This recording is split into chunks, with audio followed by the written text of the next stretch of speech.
Public interest में कल आपसे वादा किया था कि लोकसभा चुनाव से जुड़े सियासी मुद्दों पर नया सर्वे दिखाएंगे, सवाल भी दिखाएंगे। आज इसके नतीजे जो आए हैं वो भी आप तक लाएंगे, लेकिन नतीजों से पहले देश की दो बड़ी सियासी विचारधाराओं के नए मैदान जंग की बात करनी है। कांग्रेस बनाम बीजेपी, स्टेज सेट है, नेता तैयार हैं, अब लोकसभा चुनाव का इंतजार है।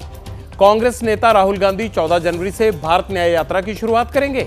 जैसे पिछली बार भारत जोड़ो यात्रा की थी कश्मीर से लेकर कन्याकुमारी, या ये कह लीजिए कन्याकुमारी से लेकर कश्मीर तक। इस बार न्याय यात्रा है मणिपुर से मुंबई तक। राहुल गांधी अपनी यात्रा के जरिए 14 राज्यों 85 जिलों को कवर करेंगे, यानी मणिपुर के साथ साथ नागालैंड, असम, मेघालय, पश्चिम बंगाल, बिहार, झारखंड, ओडिशा, छत्तीसगढ़, उत्तर प्रदेश, मध्य प्रदेश, राजस्थान और गुजरात से होते हुए महाराष्ट्र पहुंचेंगे। बस और पैदल रास्ते को मिलाकर 6200 किलोमीटर का यह सफर बनता है टोटल। राहुल गांधी की तैयारी पूरी है और वो लगातार अपने अरेंजमेंट्स को रिव्यू भी कर रहे हैं। सिविल सोसाइटी के सदस्यों और यूथ कांग्रेस के नेताओं से मिल रहे हैं। इधर कांग्रेस नेता अलग अलग राज्यों में यात्रा की तैयारी में जुटे हैं, अधिकारियों से परमिशन वगैरह ले रहे हैं ताकि ऐन वक्त पर कोई मुश्किल ना आए। अब सवाल है कि न्याय यात्रा क्यों, इससे मिलेगा क्या? जवाब सीधा है, लोकसभा चुनाव में कांग्रेस को मजबूत बनाया जाए, ज्यादा से ज्यादा सीटें लाकर इंडिया अलायंस में पीएम फेस के तौर पर उभारा जाए ताकि नरेंद्र मोदी को टक्कर दी जा सके। यह कांग्रेस की तैयारी है। राहुल नाम पर नैया पार करने के लिए सवार है कांग्रेस लोकसभा सीटों के समुद्र में गोता लगाना चाहती है। नैया पार होगी या वोट सागर में फंसेगी, थोड़े दिनों में इसका पता चल जाएगा। मगर बीजेपी की तैयारी क्या है? दूसरी बड़ी पार्टी वही हुई ना। बीजेपी क्या कर रही है? वही जो पहले करती आई है, वो उसी में जुटी हुई है। एक बार फिर अपने स्टार कैंपेनर यानी प्रधानमंत्री नरेंद्र मोदी के साथ चुनावी मैदान में उतरेगी। सुप्रीम कोर्ट के आदेश के बाद अयोध्या में राम मंदिर बन रहा है। अब 22 जनवरी को रामलला की प्राण प्रतिष्ठा होनी है। नरेंद्र मोदी अयोध्या जाएंगे, लेकिन आज से ही उन्होंने अगले 11 दिनों का प्लान तैयार कर लिया है। मोदी भगवान राम की प्राण प्रतिष्ठा के लिए अनुष्ठान कर रहे हैं। उनके मन में राम भी है और सेतु भी है, और राम सेतु के कॉन्सेप्ट पर काम करते दिखाई भी दे रहे हैं। आज पहले नासिक के कालाराम मंदिर में हवन पूजन किया, साफ सफाई की, युवाओं को प्राण प्रतिष्ठा के लिए श्रमदान की अपील की। यह प्रधानमंत्री ने आज के दिन किया। और उसके बाद क्या किया? इसके बाद मुंबई में भारत के सबसे लंबे सी ब्रिज का उद्घाटन किया। करीब 22 किलोमीटर लंबा यह ब्रिज मुंबई और नवी मुंबई को जोड़ेगा आपस में। 2 घंटे का सफर 20 मिनट में हो जाएगा। इसकी डिटेल्स मैं आपको शो के अगले हिस्से में बताऊंगा। लेकिन क्या चुनाव में नरेंद्र मोदी के इस राम सेतु का फायदा बीजेपी को मिलेगा? मिलेगा तो कितना? क्या पिछला परफॉर्मेंस रिपीट होगा? राहुल गांधी की न्याय यात्रा और नरेंद्र मोदी का अनुष्ठान, इन्हीं को ध्यान में रखकर एबीपी न्यूज के लिए सी वोटर ने एक सर्वे किया। सर्वे का सवाल था, कांग्रेस को राहुल गांधी की न्याय यात्रा का ज्यादा सियासी लाभ मिलेगा या बीजेपी को अयोध्या में राम मंदिर का? त्वरित सर्वे में 33% लोगों को लगता है राहुल की न्याय यात्रा से कांग्रेस को फायदा होगा, जबकि 59% लोग मानते हैं बीजेपी को अयोध्या में राम मंदिर बनाने का फायदा मिल सकता है। 8% लोग कहते हैं इस बारे में कोई राय नहीं बना पाए। सर्वे में जनता का रिएक्शन सामने आने लगा है, लेकिन नेता कितने कॉन्फिडेंट हैं? न्याय यात्रा और राम मंदिर वाले मुद्दे पर कांग्रेस और बीजेपी की जुबानी जंग आज कहां पहुंची?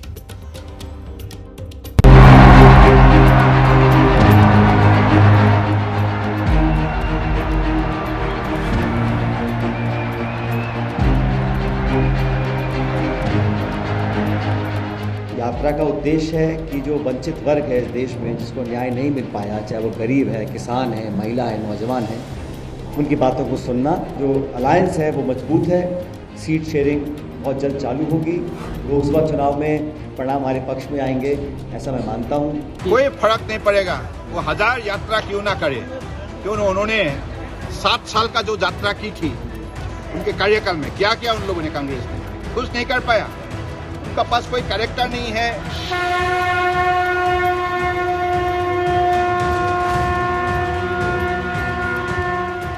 इस देश के 4 शंकराचार्य ने अयोध्या जाने से इनकार किया है कि ये जो अयोध्या का जो राम मंदिर है वो आधा अधूरा है और उनका लोकार्पण शास्त्र के आधार पर नहीं है। फिर भी देश के प्रधानमंत्री के कर कमलों से ये हो रहा है। तो मुझे लगता है 5वें शंकराचार्य हमारे मोदी जी हैं।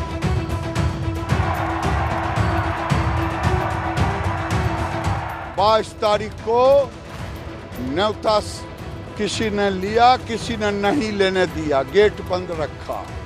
चाहे लालू जी हों चाहे नीतीश जी हों, जो नहीं जाएगा वो ऐसा पछताएगा उसका नाश होना तय।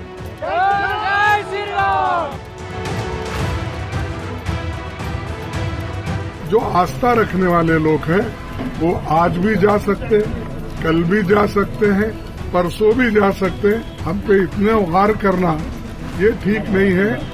ये एक कॉन्स्पिरेसी है बीजेपी की, किसी को दुख पहुंचाना, किसी रिलीजन, किसी धर्म को, किसी गुरु को, ये हमारा मुद्दा नहीं है। कांग्रेस हो या कोई और पार्टी, सारा खेल वोटर का है। एनडीए के खिलाफ समाजवादी पार्टी का पीडीए यानी पिछड़ा, दलित और अल्पसंख्यक वाला फॉर्मूला है।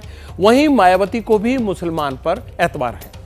कांग्रेस का अयोध्या से दूरी बनाने का फैसला भी मुस्लिम वोटर्स को रिझाने के तौर पर देखा जा रहा है। लेकिन क्या सिर्फ एक कौम के वोट या सियासत के दम पर जीत हासिल हो जाएगी? इंडिया अलायंस में कई नेता हैं जो पीएम पद के लिए मोदी का मुकाबला करने का मन बना रहे हैं, जैसे नीतीश कुमार, अरविंद केजरीवाल, ममता बनर्जी। ये कुछ ऐसे नाम हैं। केजरीवाल गुजरात से लौटे हैं, माहौल बना रहे हैं, लेकिन फायदा कितना होगा? दिल्ली और पंजाब में जीत के लिए कितने कॉन्फिडेंट हैं? कांग्रेस का क्या होगा? इसी पर सी वोटर वाले सर्वे का अगला सवाल है। इंडिया अलायंस ने अगर सीट फाइनल हो जाती हैं तो पंजाब में किसे फायदा होगा? 26% लोगों को लगता है कांग्रेस को फायदा होगा। 35% लोग मानते हैं केजरीवाल की पार्टी फायदे में रहेगी। हालांकि 39% लोगों की राय है कि फायदा किसे मिलेगा, फिलहाल ये कहना मुश्किल है।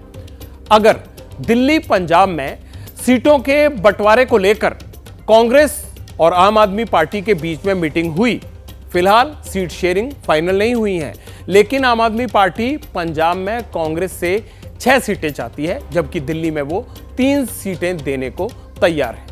इस तरह की खबरें हैं कि आखिरी मोहर इस पर लगेगी या नहीं लगेगी ये पता नहीं है। इसी से जुड़ा सवाल हमारा अगला था। इंडिया अलायंस में अगर सीट फाइनल हो जाती हैं तो दिल्ली में किसे फायदा होगा? सर्वे में क्या जवाब आया निकल के? सर्वे में जवाब आया 28% लोग कांग्रेस के फेवर में हैं। उनका मानना है कि कांग्रेस को ज्यादा फायदा होगा इसका, जबकि 37% लोग ये मानते हैं कि दिल्ली में सीट शेयरिंग के बाद केजरीवाल की पार्टी को लाभ मिलेगा। 35% लोग इस सवाल पर कोई राय नहीं बना पाए हैं। कहावत है, तेल देखो तेल की धार देखो। यानी फिलहाल कांग्रेस और आम आदमी पार्टी दोनों एक दूसरे के सामने बहुत ज्यादा ऑप्शन छोड़ना नहीं चाहते, लेकिन अलायंस में रहना है तो फिर एडजस्ट तो करना पड़ेगा, मन मारकर ही सही भले।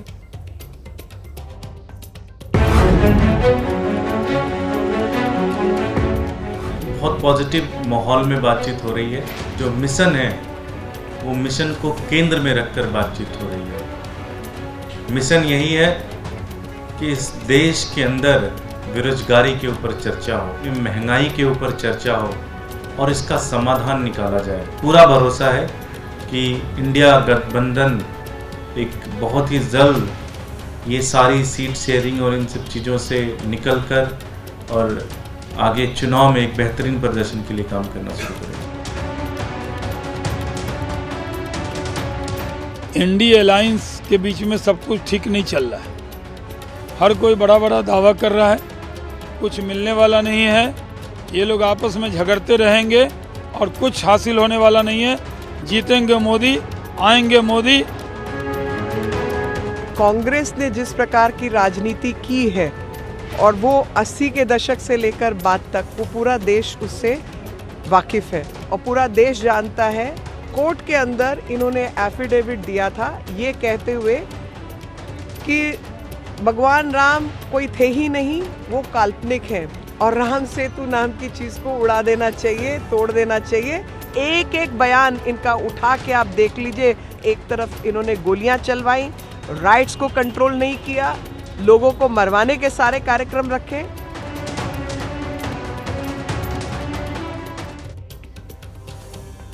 वैसे अलायंस की रामायण में एक किरदार मायावती भी है।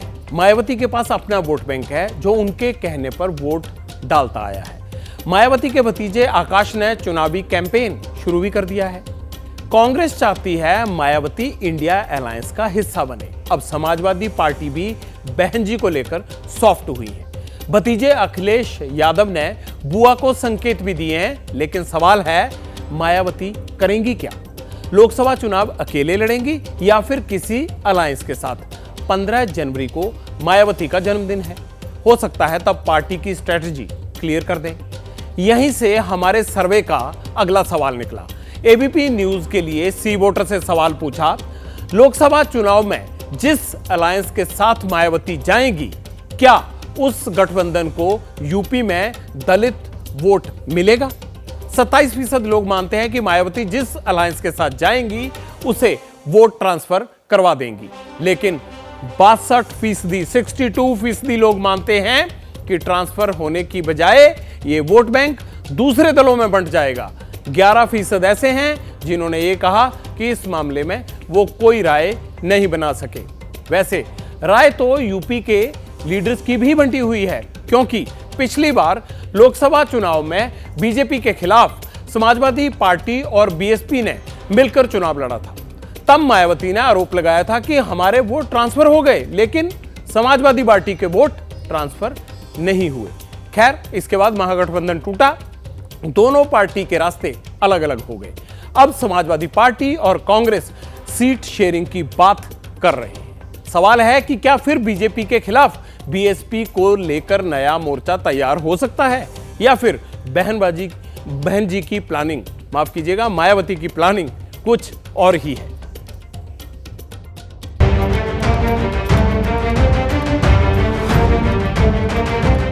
जहां तक बात है बीएसपी की, हमने तो उन सबको शामिल होने को कहा है जो दिल से भाजपा का विरोध करते हैं। वो अगर समझती है बहुजन समाज पार्टी जो भाजपा विरोधी है, तो उसे सबसे संपर्क करके इंडिया में शामिल होना चाहिए। आप 19 में देखें, सपा, बसपा, कांग्रेस, राष्ट्रीय लोकदल चारों मिलकर लड़े, 51% वोट हम पाए थे। आज हमारा वोट 10% और बढ़ गया है। अब तो 100% में से 60% वोट हमारा है, 40% में बंटवारा है, बंटवारे में भी हमारा है। हम लोग उनका बहुत सम्मान करते हैं और अगर उनको प्रधानमंत्री का दावेदार बनाया जाता है तो हम मुसलमान साथ हैं उनके। यूपी से चलते हैं पंजाब, क्योंकि पेंच यहां भी फंसा हुआ है। पंजाब में लोकल लेवल पर आम आदमी पार्टी और कांग्रेस की तगड़ी अनबन है आपस में। भगवंत मान की सरकार बनने के बाद कांग्रेस के नेता बदले की सियासत का इल्जाम भगवंत मान की सरकार पर लगाते रहे हैं। इसीलिए कई मौकों पर खुलकर पार्टी आलाकमान के सामने पंजाब के नेताओं ने यह बात रखी भी। पंजाब में अलायंस होना ही नहीं चाहिए, ये कह रहे हैं वहां की लोकल लीडरशिप। ऐसे ही एक नेता हैं सिद्धू, पंजाब कांग्रेस के पूर्व अध्यक्ष भी हैं। कुछ दिनों से अलग ही मनमानी कर रहे हैं। पार्टी कहती है साथ दिखो तो अलग से प्रेस कॉन्फ्रेंस करते हैं। कांग्रेस के दूसरे नेताओं के खिलाफ जब दिल करता है या कोई उनके खिलाफ उल्टा बोले तो मोर्चा भी खोल देते हैं। खैर, आलाकमान किसी तरीके से डांट डपट करती रहती है। राहुल गांधी और मल्लिकार्जुन खड़गे के सिपाही खुद को सिद्धू बताते रहते हैं। सर्वे का अगला सवाल इसी तरह के नेताओं से जुड़ा हुआ था। नवजोत सिंह सिद्धू जैसे ज्यादा बोलने वाले नेता कांग्रेस को फायदा पहुंचाते हैं या नुकसान? सर्वे के मुताबिक 21% लोग मानते हैं सिद्धू जैसे कांग्रेस के नेता फायदा पहुंचाते हैं, जबकि 58% लोग ये मानते हैं कि सिद्धू की वजह से या उस तरह के नेताओं की वजह से पार्टी को नुकसान होता है। 21% लोगों ने कहा सिद्धू के सवाल पर कुछ भी वो अपनी राय बना पाए। बहरहाल, असल में गुरु का किरदार ही ऐसा है, अपने ही साथियों के साथ वो कभी उनकी बनती नहीं है, किसी न किसी बात को लेकर मनमुटाव चलता रहता है। खैर, आलाकमान तक भी कई बार मसला पहुंच चुका है। दिल्ली से पैचअप कराने के लिए नेता आते भी रहते हैं, मीटिंग होती रहती है, लेकिन नतीजा कभी नहीं निकलता। कई बार निकल भी आता है थोड़ा बहुत, मगर इस बार बात चुनाव की है, इसलिए इशारों में सिद्धू को साफ साफ मैसेज भी दिया गया है और ये कहा भी गया है कि अगर कायदे में रहेंगे तो फायदे में रहेंगे। अनुशासन की बात है, निश्चित ही एक मत में हमारी पूरी लीडरशिप, सभी कार्यकर्ता ये मानते हैं कि अनुशासन बहुत महत्वपूर्ण है और अनुशासन के बिना कोई भी पार्टी बहुत अच्छे से काम नहीं कर सकती। लिहाजा अनुशासन के ऊपर विशेष ध्यान दिया जाएगा।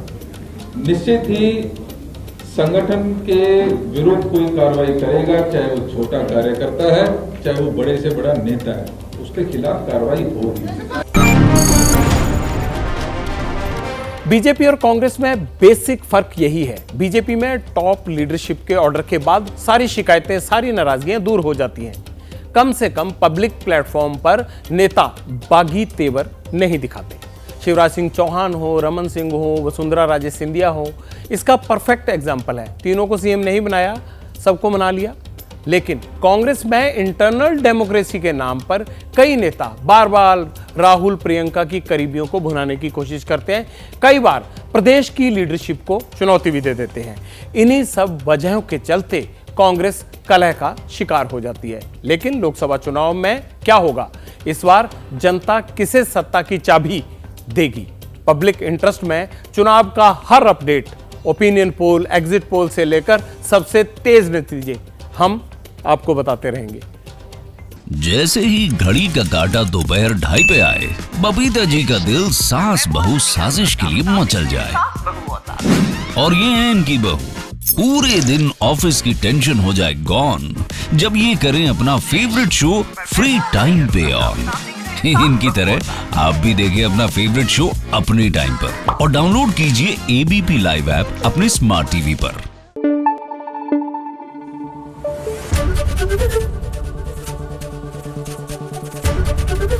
एबीपी न्यूज आपको रखे आगे।